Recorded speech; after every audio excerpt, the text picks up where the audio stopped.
কৰাৰ সময়ত মহিলাসকলৰো পানী ওলায় নেকি? তেনেকুৱা এটা কমন প্ৰশ্ন সকলোৰ মাইণ্ডত আহে আৰু মোৰ ওচৰতো আহিছে।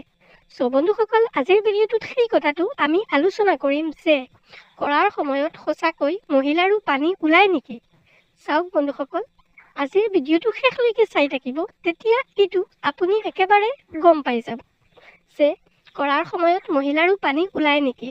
তাৰ আগত এটা কথা কৈ দিওঁ, আপুনি যদি মোৰ লগত কথা পাতিব আছে, আপোনাৰ মোৰ লগত পাৰ্চনেলিভাৱে কথা পাতিব আছে, তেনেকুৱা সমস্যাৰ সমাধান পাব বিচাৰে বা যিকোনো যৌন সমস্যা আছে, তেনেহ'লে কথা পাতিব পাৰিব হোৱাটছআপত কণ্টেক্ট কৰি। এইটোৰ কাৰণে এটা ফিজ থাকে, মিনিমাম এটা ফিজ পে' কৰি আপুনি কথাখিনি পাতিব পাৰিব আৰু আপোনাৰ সমস্যাটোৰ সমাধান পাই যাব। মই দিয়াৰ চেষ্টা কৰিম। এতিয়া আহোঁ মূল বিষয়লৈ।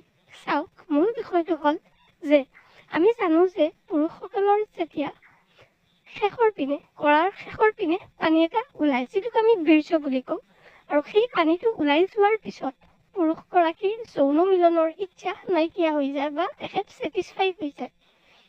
কিন্তু মহিলাৰ ক্ষেত্ৰত তেনেকুৱা কিবা এটা হয় নেকি? চাওক, প্ৰথম কথাটো হ'ল বীৰ্য যিটো বস্তু, এইটো কেৱল আৰু কেৱল পুৰুষৰহে থাকে, কাৰণ এইটোৰ দ্বাৰা এগৰাকী মহিলাৰ জৰায়ুত যেতিয়া সেই পানীখিনি যায়, তেতিয়া মহিলাৰ ডিমৰ লগত পানীখিনি মিল হৈ প্ৰজনন ঘটে বা সেই পানীটো প্ৰকৃতিৰ দ্বাৰা, ভগৱানৰ দ্বাৰা দিয়া হৈছে প্ৰজনন অথবা বংশ বিস্তাৰৰ কাৰণে। কিন্তু এগৰাকী মহিলাৰ তেনেকুৱা কোনো পানীৰ দৰকাৰ নাই, সেইকাৰণে তেনেকুৱা কোনো পানী এগৰাকী মহিলাৰ ক্ষেত্ৰত নাথাকে। কিন্তু তেতিয়াহ'লে কথাটো হ'ল যে মহিলাৰ পানী ওলায় নেকি?